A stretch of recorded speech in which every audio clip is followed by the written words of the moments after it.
But before I jumped right into the world of bureaucracy, I started thinking about the product that I wanted to sell. That's when I actually realized that for many years I had the dream of starting an online shop, but now I had the resources to start.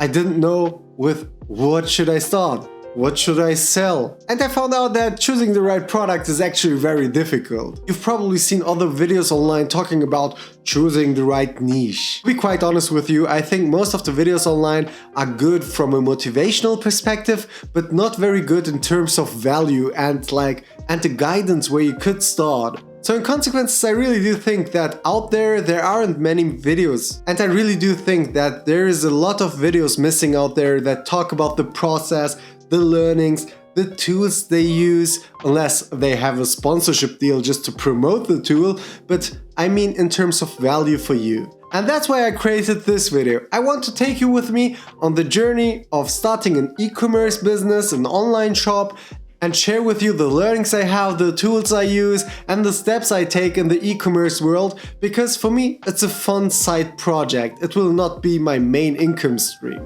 So first things first, I needed to find a product to buy for cheap and sell for more. It had to be a product that's not in a saturated market. And when I compare it to back in the day, you could literally buy anything from AliExpress, upload that on Amazon for 2 times, 3 times, 4 times the price, and you would find customers. But as time went by and more people entered the market, the supply increased and competition became a real thing. Let's try to take an easy look on the 3 questions that you need to answer when it comes to product management. So the first question is, what problem is it solving?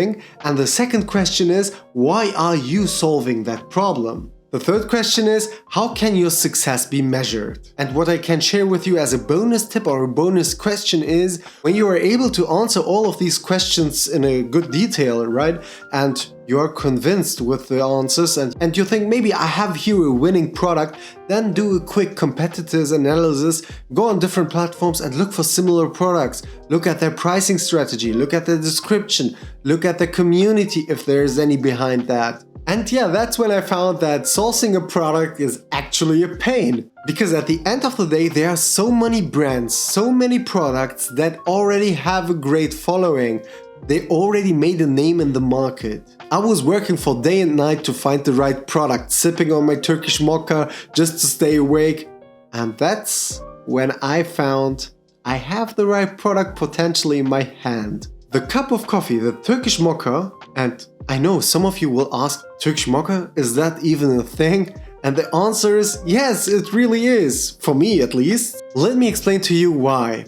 Because the mocha I was drinking was no ordinary Turkish mocha. I can't drink the ordinary normal Turkish mocha that's in the market. So in the market there are a few brands that are old-fashioned. They opened their business like a century ago or something like that. And from my point of view, the taste is really bitter and it messes with my stomach. Every time I drink Turkish mocha, the ordinary Turkish mocha, it messes with me. And the mocha I was drinking at that moment is a special mocha because it's very rare. I found it out of luck when I was on a vacation in Turkey. It's a small coffee shop no one even recognizes in the small village of my grandparents. And I found that place 5 years ago. And every year when I travel to Turkey, I stack up my mocha reserves. And the more I thought about it, I challenged the product with the 3 questions I told you a few minutes ago. So the first question is, what problem does it solve?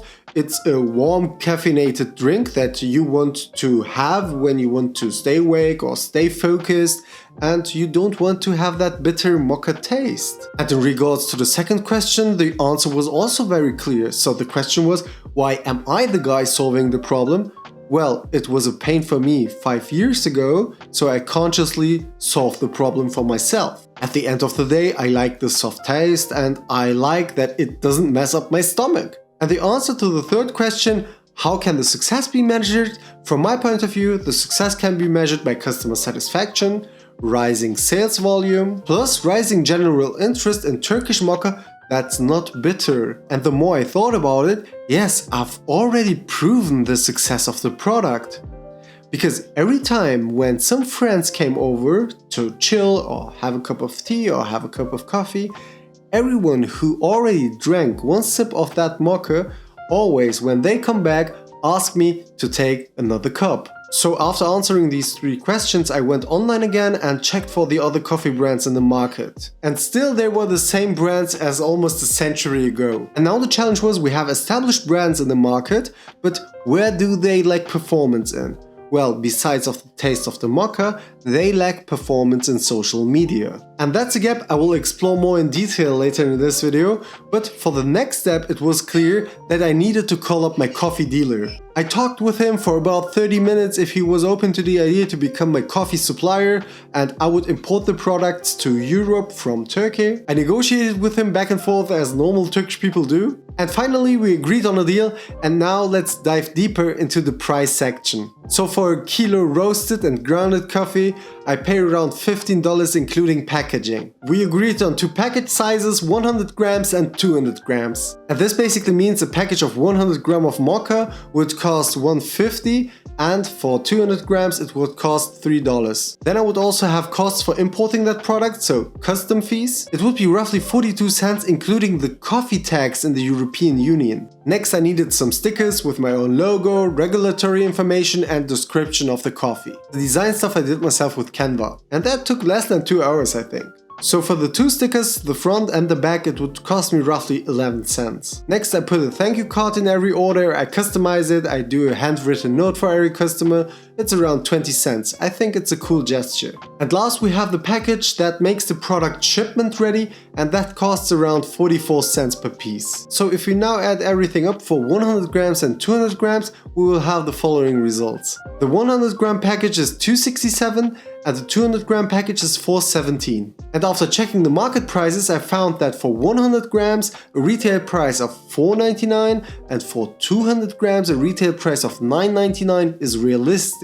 So basically these were the prices to start off my business, and as I increase the sales volume down the line, then I can decrease the price a little bit. But before we dive deeper right now into product calculation, I think for now it's okay to have a rough overview. And after looking at my analysis, I thought it is the time to take one step forward.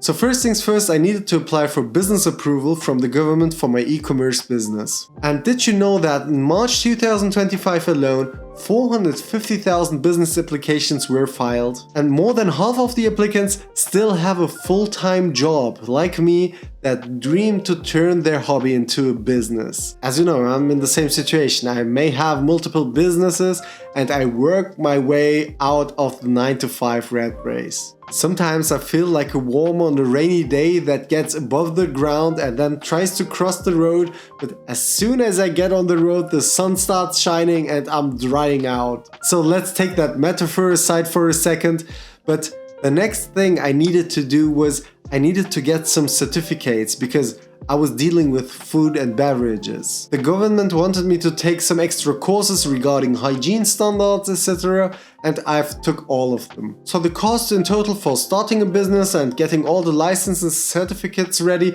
if you're a small business, are around $100. It's not that much. And the next thing I did was I traveled to Turkey just for vacation. It was coincidence. And as always, I visited my coffee dealer again and purchased 10 kilos of mocha, which were individually packaged at 100 grams and 200 grams as we agreed. By combining vacation with business, I saved on the freight cost, plus I had the chance to learn the whole process on my own. Because if you usually order a product from a foreign country and you have a shipment provider, then the shipment provider is handling all the necessary documents regarding customs and co. But because I wanted to learn all of this stuff on my own, I carried the coffee in my personal luggage. And of course, I had all the necessary documents in my bag. So after I landed on my hometown, I took the exit for customs and I was talking to the authorities. And it completely went wrong. At the end of the day, the authorities had to confess my coffee as I did something wrong in the documents. I solved that, went back the next day, and it worked. And in the meantime, whilst I was doing all of that, I signed up for 3 platforms: Amazon,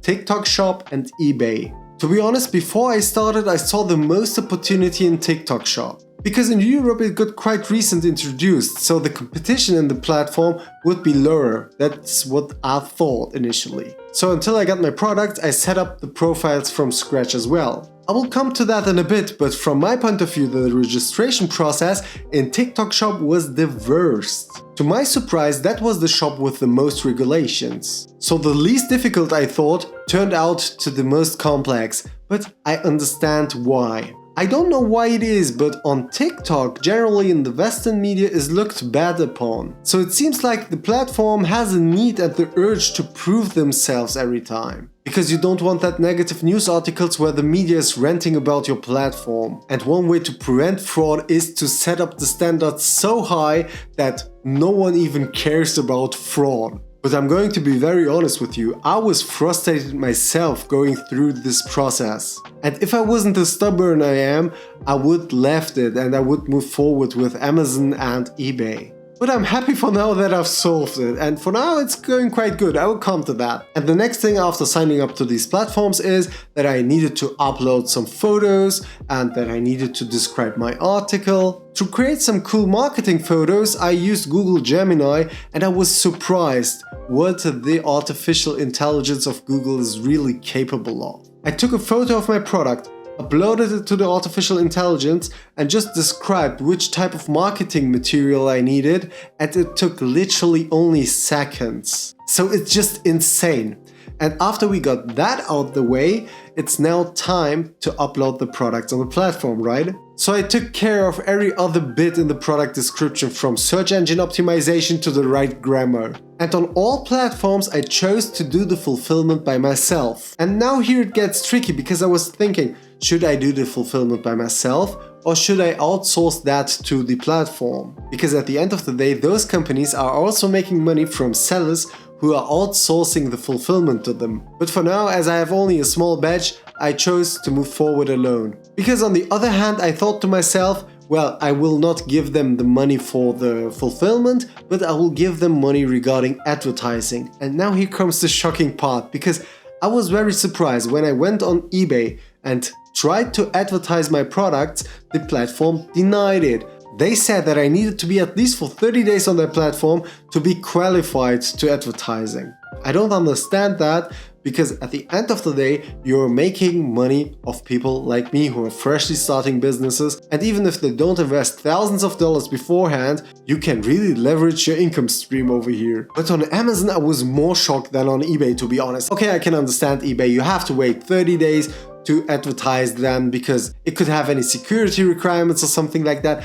I get all of that. But what Amazon answered me was just crazy. So I logged into my Amazon advertising account, set up a fresh campaign, I chose the right keywords, I even set up a budget much higher than what Amazon recommended to me. But it didn't work like that. Not only that I didn't make any sales, I didn't get any impressions on the campaign. I wondered how's that even possible and contacted their customer service. What this means is you have to have good ratings regarding your product, you have to have an excellent customer service, but at the end of the day I was asking myself, how should I have good ratings? How should I prove that I have a good customer service when I'm not able to make any sales because you're blocking my ads? And that brings me to the third platform that stood really apart, and that's TikTok Shop. And I don't get promoted from any of these platforms, it's just my honest review. The results on TikTok Shop are much better, but I will explain to you in a bit why. And I can understand that they're a new platform, especially in the European market where regulatory standards are so high that many sellers don't even qualify to their high standards regarding their Seller Central. So they want you to make extraordinary results because at the end of the day, they benefit from companies like me and I do benefit from companies like them. And I exactly saw that. Other platforms are saturated, they make enough money, they even have their own products like Amazon with their Amazon Basics, and TikTok Shop is just new, they are new in the market and they just want to prove themselves. And from my point of view, TikTok Shop in Europe is undervalued massively. And now we come to the advertising thing in TikTok Shop, which I criticized on the other platforms. It's so easy And it's so different. You can directly work with influencers on their platform. So you have an affiliates page on your TikTok shop that you can go through and you can manage and invite creators. For example, for my product, the Turkish Mocha, I researched through some creators and I found some interesting people that I invited to promote my product.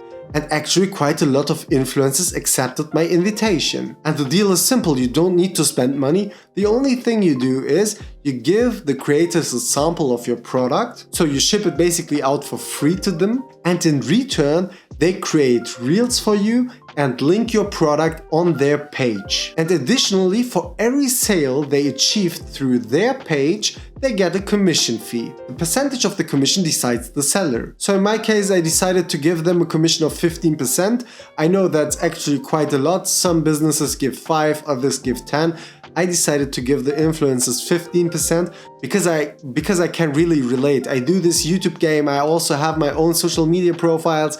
It's really a pain to shoot a video, to get your community to buy a product if you really like it and if you stay behind that. That was also a thing I told the influencers. If you like the product, do a reel. If you don't like it, throw it away. And now I will reveal how much I made on every platform. On Amazon I managed to earn 25 euros, which is around $28. So a total of 2 orders, one from myself and one from my sister. And now let's move on to eBay and check how much money we made over there. Surprise, surprise, 0 products sold, so no revenue. But to be honest, on eBay I will wait 25 more days until I will be able to advertise my product on the platform. But on TikTok Shop I actually have 7 orders. And those 7 orders are not customers, those are influencers who are interested in promoting the product.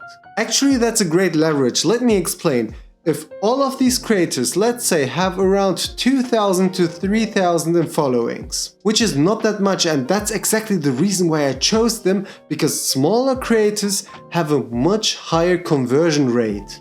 Conversion rate is the KPI for influencers to get their community to buy a product. And it was found that especially smaller creators have a much higher conversion rate. So let's calculate roughly. 7 creators I have that are interested in creating reels for my product. They have each 2k followings, let's say. It's 14k audience that could be potentially interested in the product. You will achieve probably more in terms of numbers, but in terms of genuine interest and trust through the influencer, you have a step ahead. I really do think in the next 90 days after this video is published, we will achieve much more with TikTok Shop. I'm not so sure about Amazon and eBay. I will need to assess this situation further, but for TikTok Shop, I have a good feeling at the moment. And the goal with this series is that I gave to myself is to assess the situation and talk openly about it every 30 days. As always, I will never lie about the results I achieve.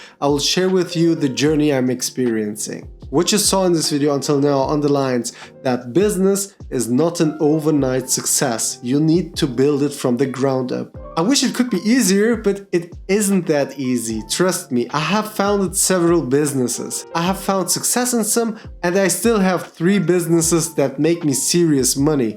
But if you start a new business in a new niche, you have to have patience. So I wanted to thank again my community for bearing with me and for your understanding. I needed to take my time off and evaluate if this YouTube game is the thing I wanted as a hobby. But be sure, I'm back. And tell me, is e-commerce the thing you would consider as a side business?